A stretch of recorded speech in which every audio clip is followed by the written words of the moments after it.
UCF Ultimate Catfighting. Hello and welcome to this UCF breakdown and prediction video. My name is Francis, and today we're talking about this weekend's lightweight title fight between Islam Makhachev and Arman Tsarukyen. The big twist with this fight, of course, is that these guys have fought before. So we're going to have a look at that first fight and see what we can learn from it, how close really was it, and who do we think is going to win this Saturday. We are looking at the Islam Makhachev versus Arman Tsarukyen first fight UFC stat page.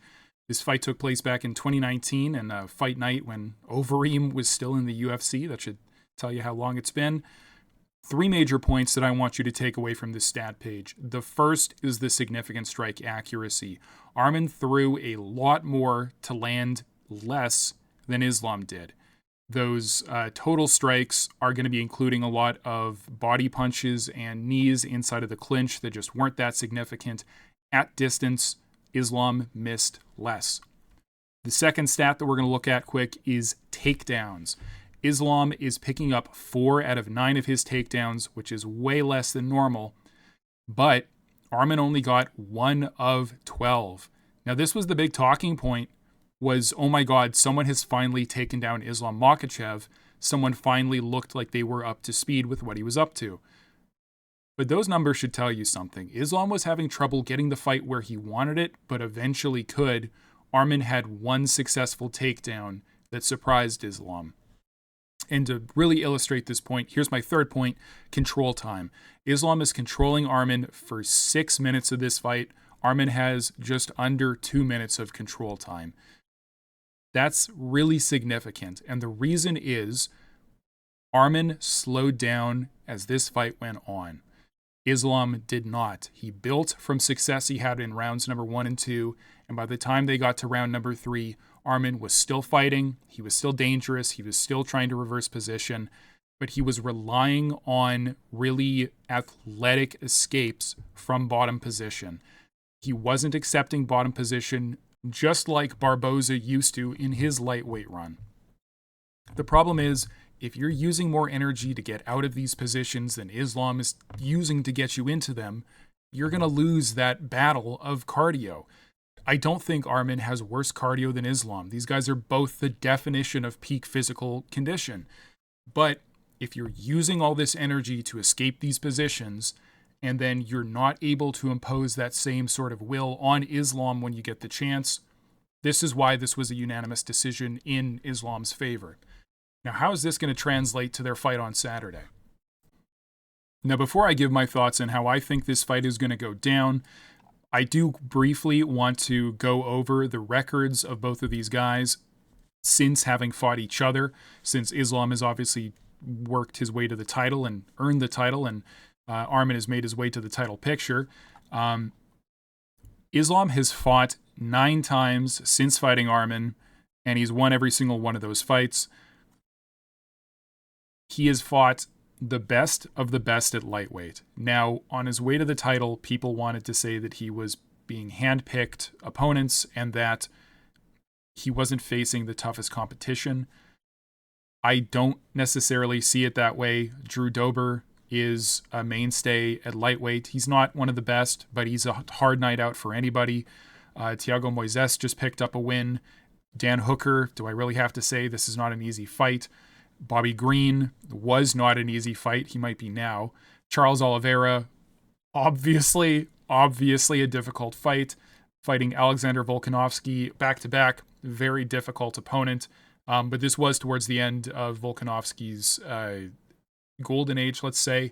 And then his last fight against Dustin Poirier, where, Poirier really did make Islam work in this fight. And still, you get all the way down to round number 5. Islam is still chasing a finish. He gets that choke. The other thing to note is that in every single one of these fights, with the exceptions being Davy Ramos and Alexander Volkanovski, Islam is finishing these fights. He's fought very dangerous competition, and he has looked near invincible in every one of these fights, except maybe that first Alexander Volkanovski fight that was so close. But then Islam shut us all up by knocking him out in the rematch. Conversely, Armen has fought 10 times since fighting Islam, and he's won 9 of those fights with a controversial loss to Mateusz Gamrot. Gamrot being another wrestler, but he has a lot of knockout wins. Now, he's not setting them up the same way that Islam is, like that high kick with Volkanovski. This, I think, is Armen's biggest advantage in this fight. If you just needed to put it on paper, what is Armen's biggest advantage? I believe it's his punching power. Knockout over Christos Giagos. Knockout over Joel Alvarez, who's becoming a prospect himself at lightweight. Getting a knockout over Joaquim Silva. Getting a knockout over Beneil Dariush. He has power in both of his hands. Even though Armen is the shorter man, he has greater reach than Islam. Longer arms, generally speaking, translate to greater punching power. This is something to keep an eye on, but it's worth noting that one, even if it's a controversial decision that some people disagreed with Gamrot, he's having trouble with guys who focus on the wrestling. And that last win of his against Charles Oliveira, it's a split decision. Not everyone was sure that Armen won that fight. Now, this brings us to the end, the inevitable prediction part of this video and how I think this fight's going to go down. I believe that both of these guys are going to test each other out on the feet, and the first one to get uncomfortable is going to be the first one to initiate the grappling. I don't believe Armen is going to be able to control Islam, but I do believe Islam is going to be able to control Armen. I think Islam now has an array of really dangerous kicks that can match most of what Armen is going to be throwing at him.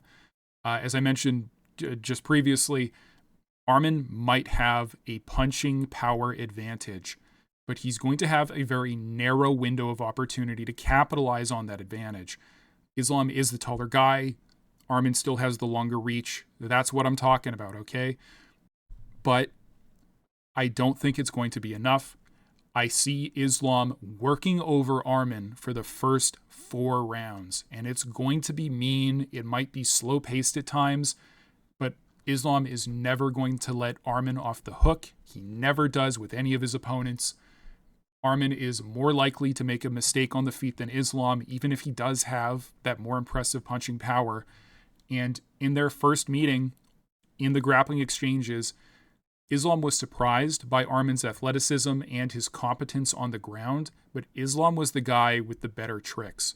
Outside of catching a knee up against the fence and turning that into a takedown attempt on Armen's part, I really don't think he had too many tricks that Islam had not seen before.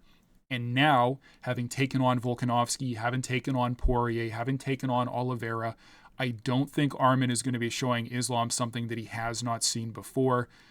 The odds makers in Vegas are agreeing with me, and I hate to just, pick the clear favorite, but he's a clear favorite for a reason. I believe Islam Makhachev is going to win this fight, and, it's up to you, Armen, to prove me wrong. I'm looking forward to this fight this Saturday. I hope you guys are too. Do you agree? Do you disagree? What did I get wrong? Let me know in the comments below, and we'll see you next time.